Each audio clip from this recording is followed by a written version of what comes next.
ఇప్పుడు నేను చెప్పబోయే వీడియో సిగ్గు, శరం, మానవం, అభిమానం లేని జాతి గురించి.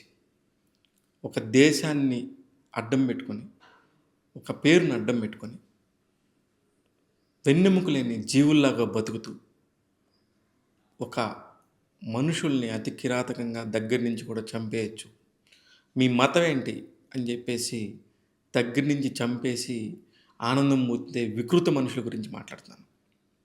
ఈ వికృత మనుషులు ఎక్కడి నుంచి వచ్చారు, ఎట్లా పుట్టారు, వాళ్ళ పుట్టుక కరెక్టేనా, వాళ్ళ మనుషులుగా పెరిగిన విధానం కరెక్టేనా, ఎట్లా వీళ్ళ జీవితం ఇంత దుర్భరంగా తయారైంది. ఎంత దుర్భరంగా అంటే ఆ ముగ్గురు నలుగురు ఎదవలు చేసిన నీచమైన పనికి 2 దేశాలు దౌత్య సంబంధాల పేరుతోని ఎన్నో రకాలైన ప్రయోజనాలు 2 దేశాలకు ఉంటాయి.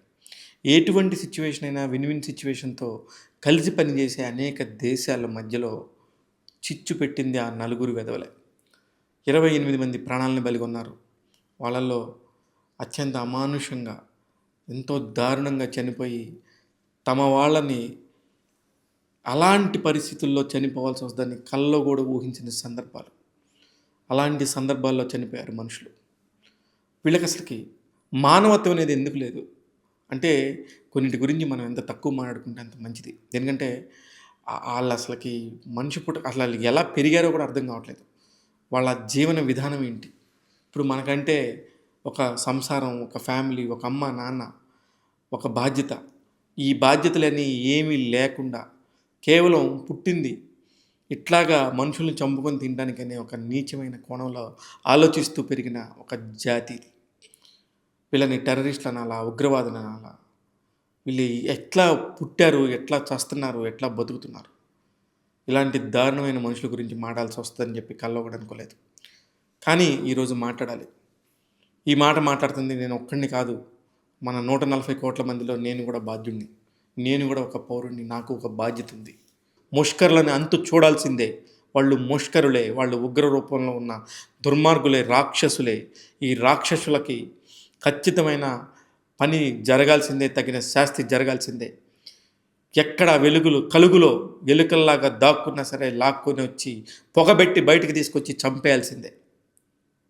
మానవ మృగాలు వీళ్ళని మాత్రం వదిలిపెట్టొద్దని చెప్పేసి మోదీ గారు మీకు మేము ఉన్నాం, పార్టీలతో సంబంధం లేదంటూ దేశమంతా ఏకమైన వేళ ఇది. ఇలాంటి సందర్భాలు చాలా తక్కువ టైంలో వస్తాయి. కడుపు రగిలిపోతే, రక్తం మరిగిపోతేనే వస్తాయి ఇలాంటి ఆక్రందనలు. ఎవరో ఏడుస్తున్నారులే, 2-3 రోజులు ఉంటుంది, 3 రోజుల తర్వాత అంతా మామూలు అనుకునే పరిస్థితి కాదు. దేశం అంతా కూడా ఆలోచిస్తుంది. ఆ 28 మందిలో మన అక్కో చెల్లో, మన అన్నో తమ్ముడో ఉంటే ఎంత బాధేస్తుంది. మన ఇంట్లో వాళ్ళు ఉంటే ఎంత బాధేస్తుంది. అప్పటిదాకా ప్రకృతిని ఎంజాయ్ చేస్తూ డ్యాన్స్ చేస్తూ పరవశించిపోయిన వాళ్ళు ఏదో మినీ స్విట్జర్లాండ్కి వెళ్ళాం, మన దేశంలోనే స్విట్జర్లాండ్ ఉంది, ఇక్కడికి వెళ్ళి ఆహ్లాదంగా ఎంజాయ్ చేయొచ్చు, సంవత్సరం అంతా కష్టపడి వెళ్ళి ఒక 4 రోజుల పాటు సేద తీరొచ్చు అనుకుని వెళ్ళిన వాళ్ళ పరిస్థితి ఏంటి. అప్పటి వరకు ఆడుకుంటూ పాడుకుంటూ తిరిగిన వాళ్ళు మరొక నిమిషంలో చచ్చిపోతే ఎలా ఉంటుంది ఆ పరిస్థితి. ఎప్పుడైనా సరే అయ్యో పాపం అనే పాపభీతి చూపించే మనం ఇండియా మొత్తం ఒక్కటైంది. డియర్ ఇండియన్ ముస్లిం సోదరులారా, మీరు కాదు, మీరు ఇండియన్ ముస్లిమ్స్ అని ధైర్యంగా చెప్పుకోండి. మీలో ఏ పొరపాటు లేనంత వరకు.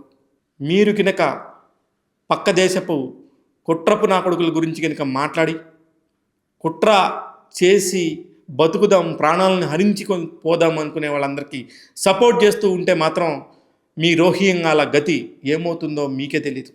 దేశమంతా ఒక్కటవుతుంది. నా దేశంలోని 140 కోట్ల మంది ఒక్కటై పిడికిలు బిగిస్తున్నారు. తస్మాత్ జాగ్రత్త. నోరు అదుపులో పెట్టుకుని మాట్లాడండి. మతాలు పేరు చెప్పి చంపటం ఏంట్రా, క్రూరమైన జాతి కాకపోతే మీది. ఎక్కడి మనుషులరా మీరు? ఏ మతంలో చెప్పారా? ఏ ఇస్లాం మతంలో చెప్పారు? ఏ క్రైస్తవ మతంలో చెప్పారు? ఏ హిందూ మతంలో చెప్పారా మనుషుల్ని చంపేమని? చీమునెత్తుడే ఉన్న మీ ఒంట్లో ఉంటే గనక ఇట్లా చేస్తారా ఎవరన్నా? మనిషి పుట్టిన వాళ్ళు. దేశమంతా ఒక్కటైపోయింది. మీ ఆటలు ఇక సాగు. మేమిచ్చే నీళ్లు తాగుతూ బతికే మీరు అమ్మ పాలు తాగి రొమ్ము గుద్దే ఎదవల కంటే దారుణమైన వాళ్ళు మీరు.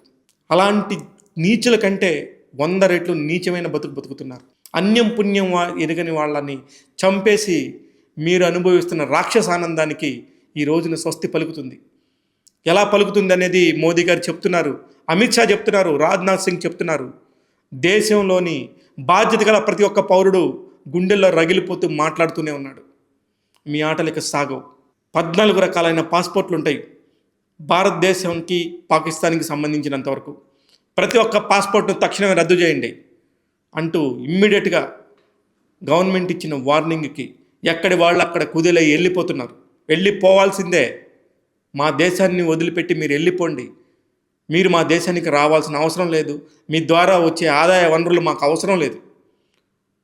ఆకలితో చావునైనా చేస్తాను తప్ప మీలాంటి వాళ్ళు వచ్చి మా భూమి మీద కాలు పెట్టి మీరు చేసే దురాఘాతాలని చూస్తూ ఊరుకునేలాగా మేము ఇంకా లేము. ఎన్నాళ్ళు ఎన్నాళ్ళు ఎన్నాళ్ళు మీ కవ్వింపు చర్యలకి? ఒక పుల్వామా మా దాడి అనుకోవాలా, ఒక 26/11 అనుకోవాలా? ఎన్నిసార్లు ఎంత కిరాతంగా మనుషులను చంపేస్తారు? మీలాంటి నీచులకి సపోర్ట్ చేసే వాళ్ళు కూడా ఎంతో పెద్ద నీచులు. రాజ్నాథ్ సింగ్ గారు ఒక వీడియోలో చెప్పారు, ఈ చంపిన నలుగురి గురించి కాదు మా పోరాటం, వెనకాలుండి పరదా చాటును దాక్కుని నాట్యాలు ఆడుతున్న వాళ్ళ దగ్గర చూపిస్తాం, వాళ్ళందరినీ బయటికి తీసుకొస్తామని చెప్పి శపథం చేశాడు. అమిత్ షా గారు ఎక్కడైతే ప్రాబ్లం జరిగిందో అక్కడికి వెళ్ళి అక్కడ ప్రజల్ని ఓదార్చే ప్రయత్నం చేశాడు. ఎంత ఓదార్చినా పోయిన ప్రాణం తిరిగి వస్తుందా? ఏం సాధించారు? దీనివల్ల 28 ప్రాణాల వల్ల మీ 24 కోట్ల మందికి నీళ్లు లేకుండా పోతున్నాయి. తెలుసా మీకు? ఎంతోమంది రైతులు అక్కడ ఆక్రందన చేయటం త్వరలోనే జరగబోతుంది. సర్జికల్ స్ట్రైక్స్ జరగబోతున్నాయి. చూస్తూనే ఉండండి. ఎటువంటి రకంగా యుద్ధంని తీసుకొస్తారు. భారతీయులందరూ కూడా ఒక్కటైతే మీరు ఎటువంటి పరిస్థితిలో ఉన్నా కూడా భారతదేశం కాలి గోటికి సరిపోరు. మీరు ఒక్క కాశ్మీర్ అంటూ మా వాళ్ళందరూ నెత్తిని పెట్టుకొని కాశ్మీర్ని కిరీటంలాగా పూజిస్తుంటే అక్కడ రాజ్యాంగం కూడా ఉన్నిందని చెప్పేసి 370 ఆర్టికల్ ఎప్పుడైతే రద్దు చేసి మీరు కూడా అందరూ మన దేశ పౌరులని చెప్పేసి వాళ్ళకి ఓటు హక్కుని కల్పించి మిగతా భారతీయులందరికీ జరిగే న్యాయం ఎట్లాంటిదో ఆ న్యాయాన్ని అందరూ కూడా మీరు కూడా అనుభవించండి అని చెప్పేసి రద్దు చేసినప్పుడు ఆ కాశ్మీరీ ప్రజల్లో నిజమైన కాశ్మీరీ ప్రజలు, నిజమైన భారతీయులు ఎంతగా ఎంజాయ్ చేశారో అక్కడ ఉన్న వాళ్ళని అడగండి. వాళ్ళందరూ వచ్చి స్వచ్ఛందంగా ఓటేశారు. వాళ్ళందరూ రాజ్యాంగానికి సక్రమంగా ఇలా ఉంటే రాజ్యాంగంలో మనం ఉంటామని చెప్పేసి ముందుకు వచ్చారు. నిజంగా మోడీ టాటా మీరు ఏమైనా చేయండి, మీకు మేము వెనకాల మేము ఉన్నామని చెప్పేసి చిన్న చిన్న పిల్లలు మాట్లాడుతుంటే ఎంత ఆ పిల్లల గుండెల్లో ఎంత ఆక్రందన వచ్చింది. ఎలా ఫీల్ అవుతున్నారు వీళ్ళందరూ? ఇవన్నీ కూడా చూస్తండి. మీకు ప్రతి ఒక్కటి కూడా ఇక నుంచి టేస్ట్ లెక్క పెట్టుకోవాలంటారు కదా, రోగం వచ్చిన క్యాన్సర్ పేషెంట్ లాగా ఇంకొక 10 రోజుల్లో చావు, 20 రోజుల్లో చావు, నెల రోజుల్లో చావు అన్నట్టుగా మీ చావులు మీరే రాసుకున్నారు. మీరే సపోర్ట్ చేస్తున్నారు. ఇలాంటి దురాగత చర్యల్ని మీరు ఇంకా ఆపినా కూడా ఇంకా చేసేది ఏం లేదు. చేయాల్సిన తప్పులన్నీ చేసేశారు. మిమ్మల్ని ఇంకెవడు ఆపేది వాడే లేడు. మీకు తగిన శాస్తి జరుగుతుంది. లెక్క చూసుకోండి. ఇందులో ఎటువంటి సంబంధం లేని అమాయక ప్రజలు ఎంతమంది ఉంటారో మీ పాకిస్తాన్లో కూడా. ఇప్పుడు కాశ్మీర్లో రాహుల్ గాంధీ ప్రభుత్వం అంటే కాంగ్రెస్కి సపోర్టుగా ఉన్న ప్రభుత్వమే నడుస్తుంది. వాళ్ళందరినీ కూడా కలుపుకొని అసలు అక్కడ ఎట్లాంటి చర్యలు చేస్తే ఇలాంటి దాక్కున్న పిరికి పందలు దాదాపు ఇంకా 115 మంది చచ్చారంట. వాళ్ళందరూ ఎట్లాగైనా సరే ఆ కలుగుల్లో నుంచి బయటకు వచ్చి వాళ్ళని ఏరి ఒక్కొక్కడి ఒంట్లో 100 బుల్లెట్లు దింపాలని చెప్పేసి మనస్ఫూర్తిగా దేశమంతా కోరుకుంటుంది. నేను కూడా కోరుకుంటున్నాను. జై హింద్. మేరా భారత్ మహాన్.